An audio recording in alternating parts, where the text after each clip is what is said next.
voice of FinTech. Hello and welcome to Voice of FinTech America series. My name is Rudy Falad and I'm the founder of Voice of FinTech podcast. In this series, you will hear inspirational stories of entrepreneurs, investors and incumbents and ecosystem hub leaders from the United States or North America and LATAM. This episode is hosted by David Yakobovitch from New York.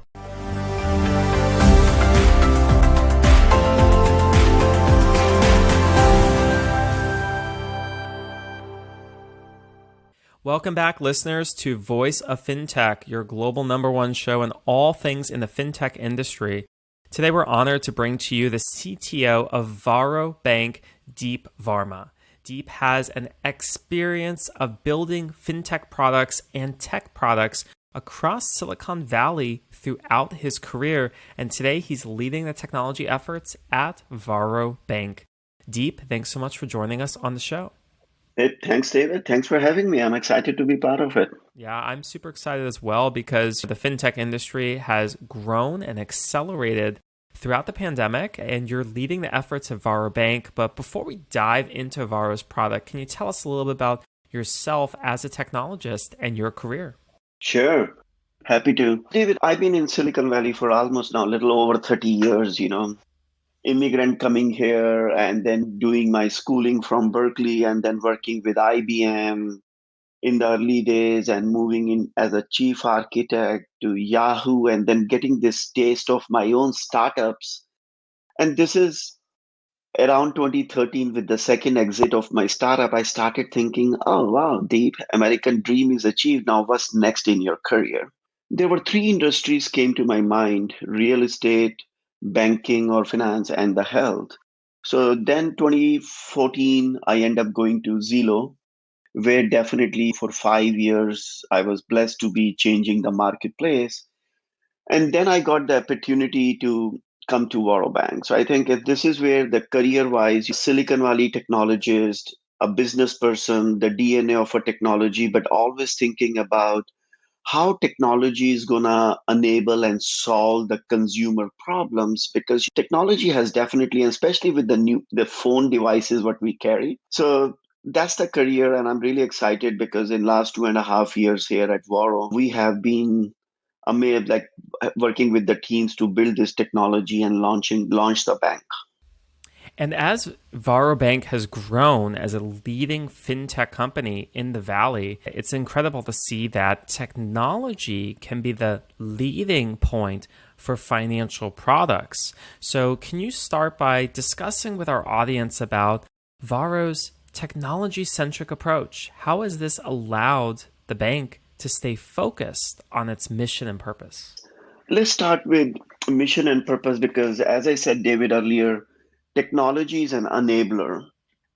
So I think is the mission and purpose of Varo's mission and purpose always been how we are going to create the bank for all of us. And then, how we are going to serve millions of Americans, those who are underserved or underbanked. And this can be a massive movement to bring and reduce the gap in the inequality in the society, where if you have a money, everyone will serve you. You don't have a money, you have a minimal small money, no one wants to come and serve you, right? So this is the mission and purpose what Varo always been, bank for all of us. Then the question arises, what technology can do? I think it is pretty common nowadays that everyone carries this phone device with them. This is the phone which they carry, and sometimes people ask me, oh, you are the first digital bank. I said, no, we are born digital. This is the difference, right? It is not that we went through the transformation from some legacy. So we were born digital. Now then point comes into what is the Silicon Valley technology stack is helping this building the bank. I think the Silicon Valley technology stack is you have to think about the scaling, how you're going to scale from 100,000 to 1 million to 10 million to 20 million to 40 million. So scale plays a major role. The next one plays is the reliability and stability, because customer trust you as a bank because this is related to their money. How you're going to make sure that the bank is with them 24/7. This is their device, so reliability. And the third one is the customer experience. This the whole phase of a transaction based relationship is gone. Now customer really want the bank which cares for them, and it is an individualized experience, or customer experience comes into the picture. And then the fourth one is the security. How I'm going to make sure that my data is secure, my money is secure. So when you take those four principles, this is where the technology can help. And this is what we have done by building this amazing customer experience applications. So it is easy to banking. It is easy to apply for the applications. We have built this massive scaling behind the scene so that when we see our traffic is going up, systems scale by itself, what I call as a self-healing systems. And then the security has to be embedded at every moment of their transactions in their application creations.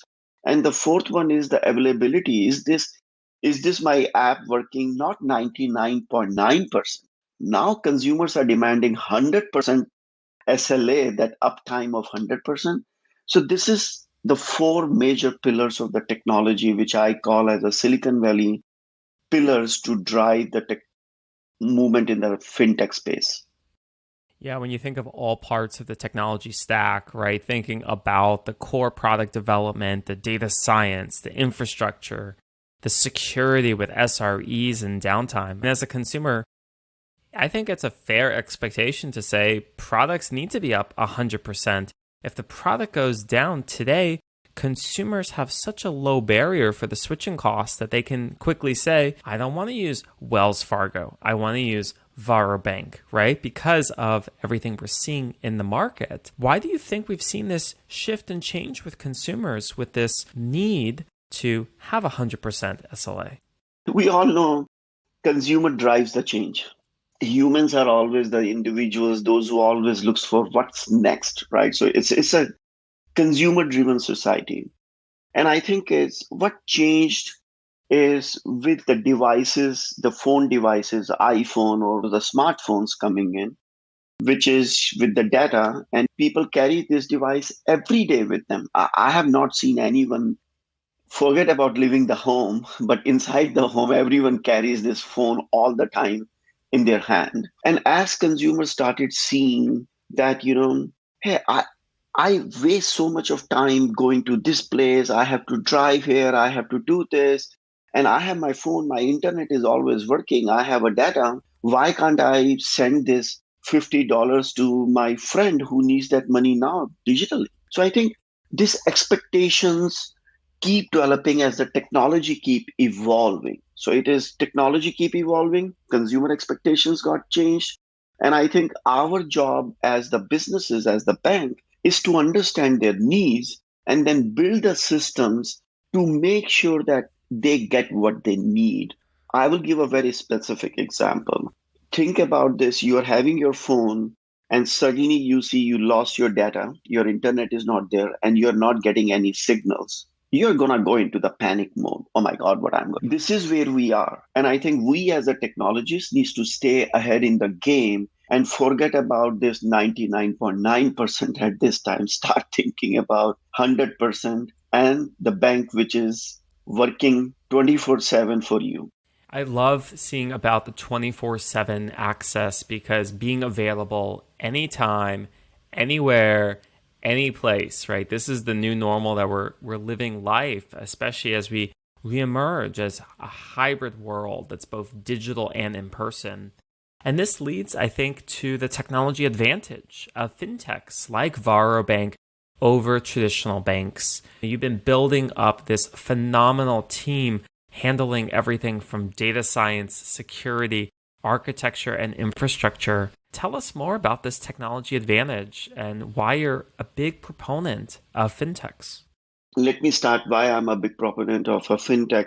The reason being the time is here where we can use the technology to serve the customers and bridge the inequality. We've been seeing this inequality in our society. So that's the driving force for me, frankly speaking. And the reason being I joined Varo is especially for that mission and purpose because it is so close to my heart. And as an immigrant story, I really love that. Now, let's go a little bit deep into the technology.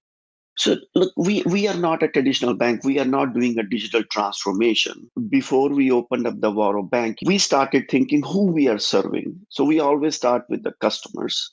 And when we start from the customers, we think about what customers use as of now. They use their iPhone, they use their Android, when they are at home, they use browsers.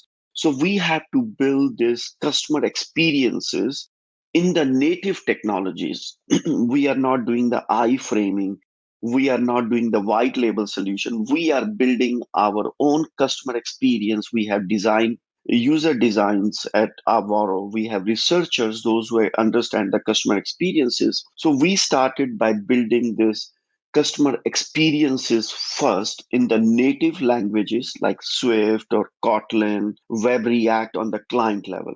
The second principle was we are not going to embed any business logic at the client level. The client is only responsible for authenticating. This is David, who he is claiming it is David.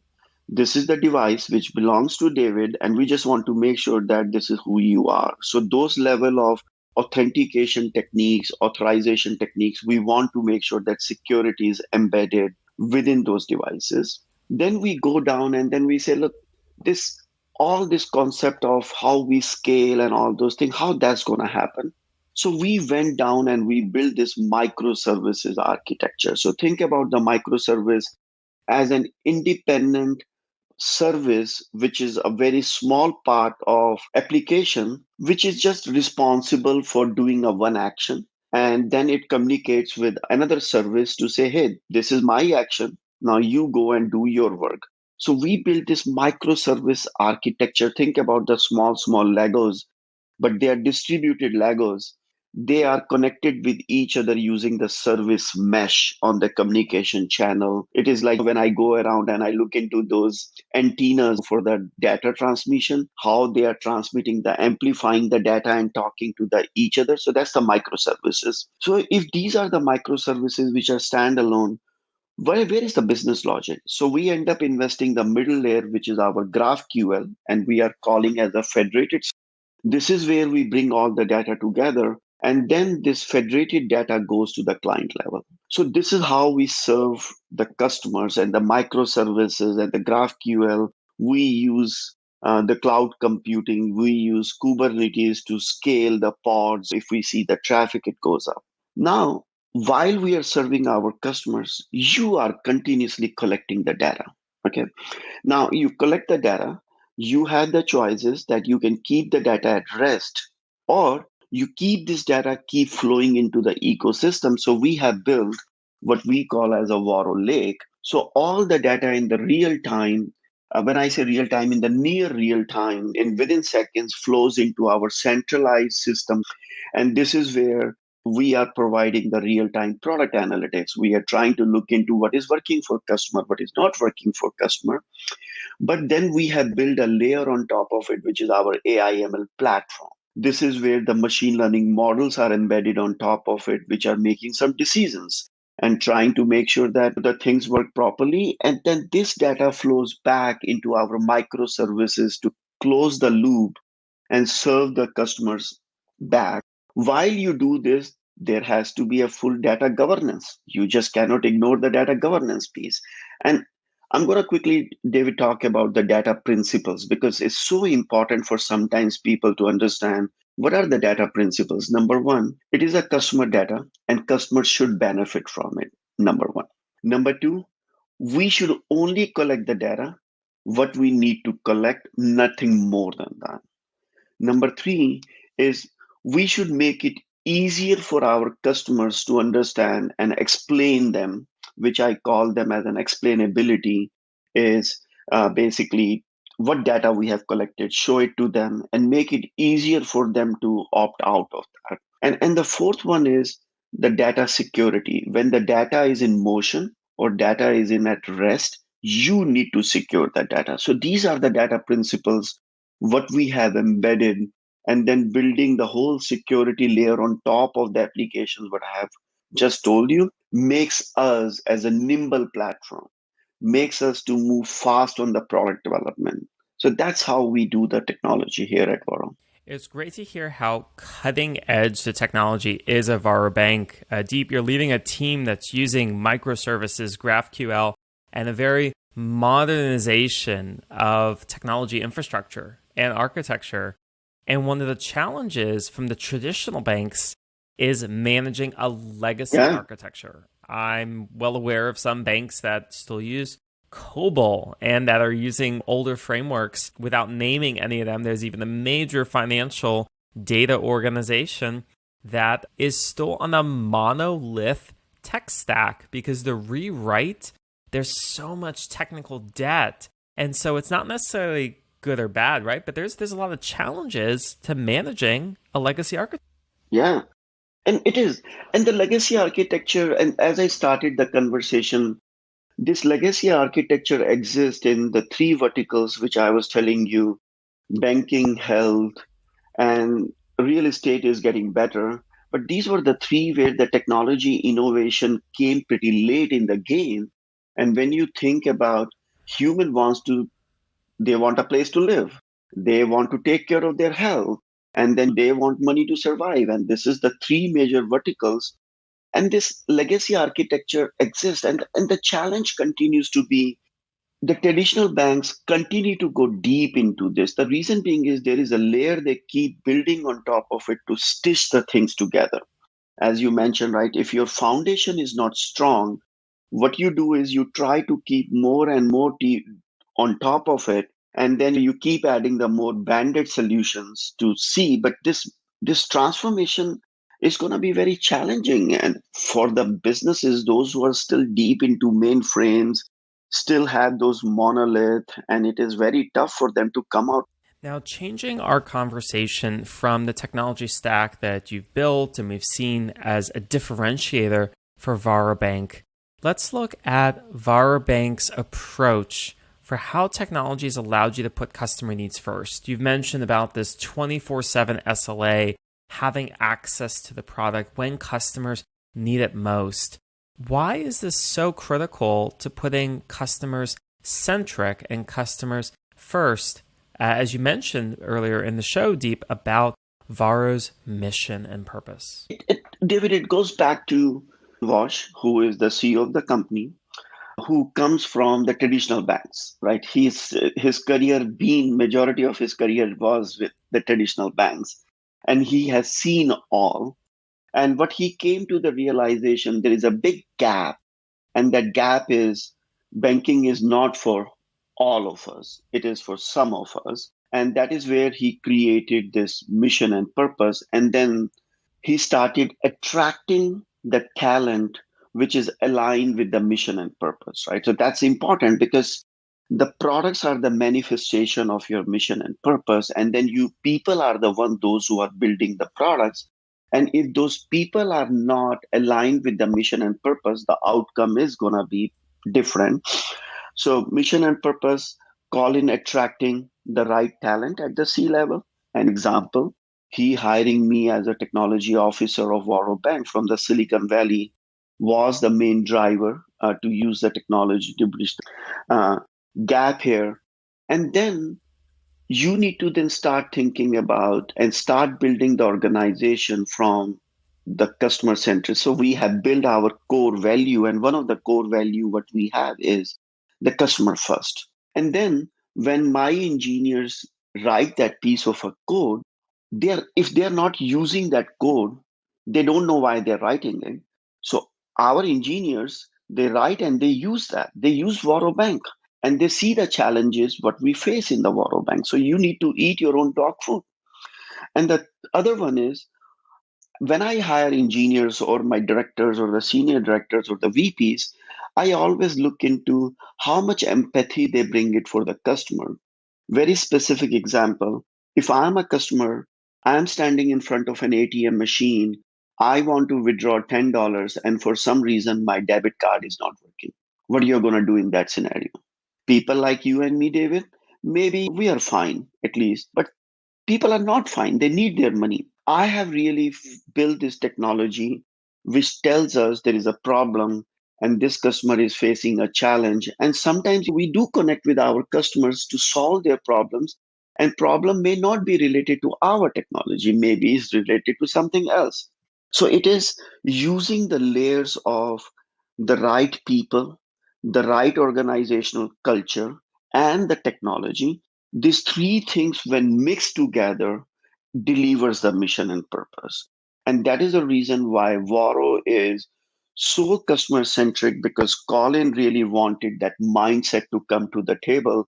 And whomsoever joins Varo, like my people know that the one thing Deep cares about the most is the customers first. Now, let's talk about the internal organization, technical recruiting, scaling up a team to build and scale technology. As the technology economy continues to grow, and we know that jobs like data scientists, software engineers, and product managers are high in demand, can you share with us, as the leader for your organization, what have you seen about the kind of people that you're looking to hire, and when is the right time to think about bringing on different technology leaders to build or buy different products? Before jumping to build and buy, so I think the reality is the pandemic has caused where now talent is everywhere, and you don't need to have a talent at a specific location. So hire wherever you find the talent. So that's the philosophy what I have, because people want that flexibility.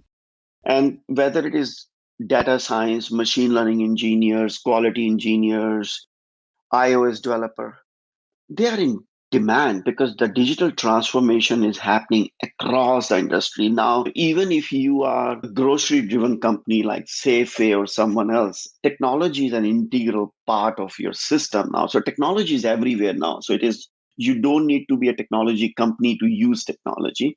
So that drives the demand and supply because they are in demand.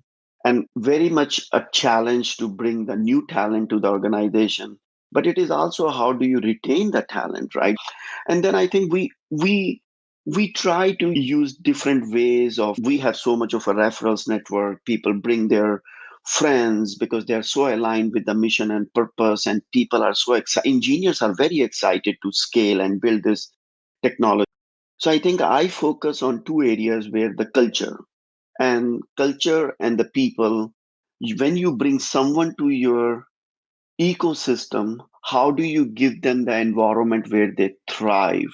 How do you allow them to get their creativity going? So much of a focused on, once you come in, we take care of you. And then how do you bring engineers? I think we participate in conferences, people write our blogs, we participate in the open source community, we contribute and consume, right? So that's what we do.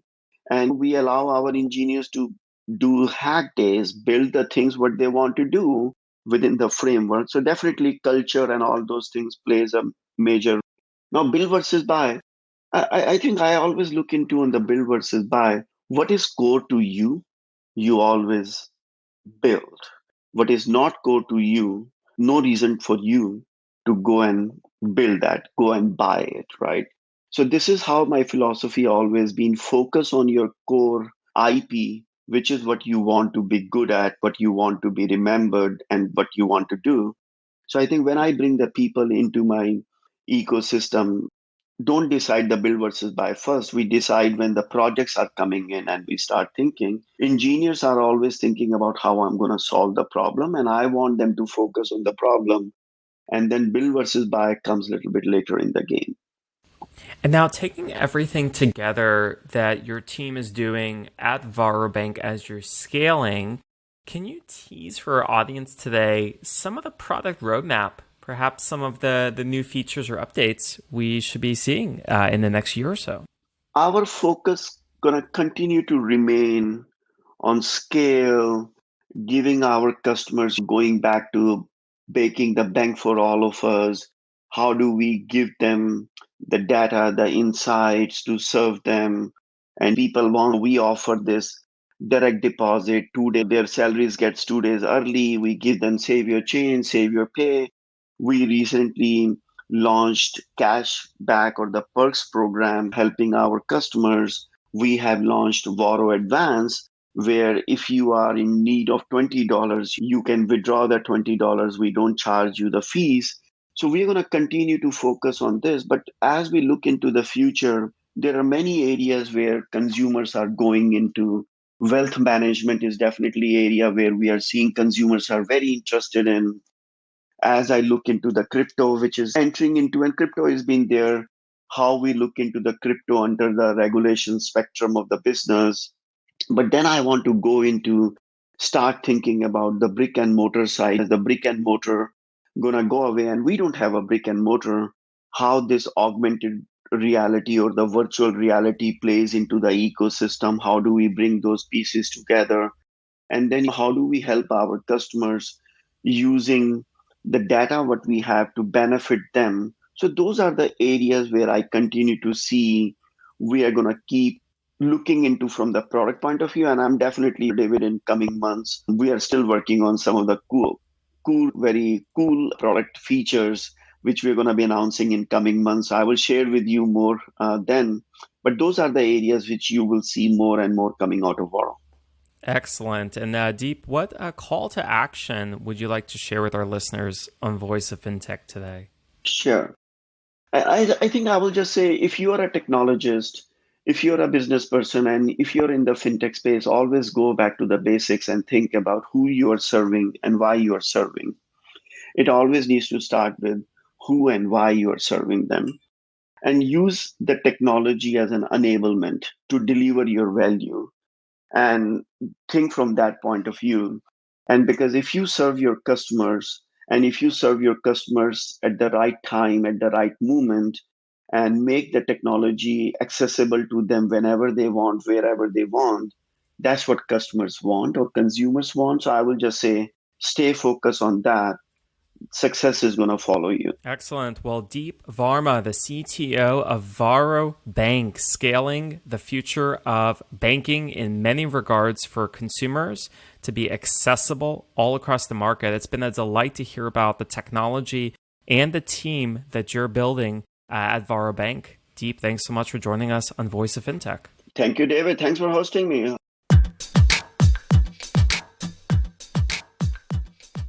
Thank you for listening to Voice of FinTech podcast. If you haven't already, check out also voiceoffintech.com, where you will find all the episodes and additional resources related to the podcast. You can also subscribe to Voice of FinTech on Apple Podcasts, Spotify, Google, or any other podcast app that you like. If you have any suggestions on the topics or guests, or how to make this podcast better for you, please email us at info@voiceoffintech.com. Happy to hear from you. Thank you.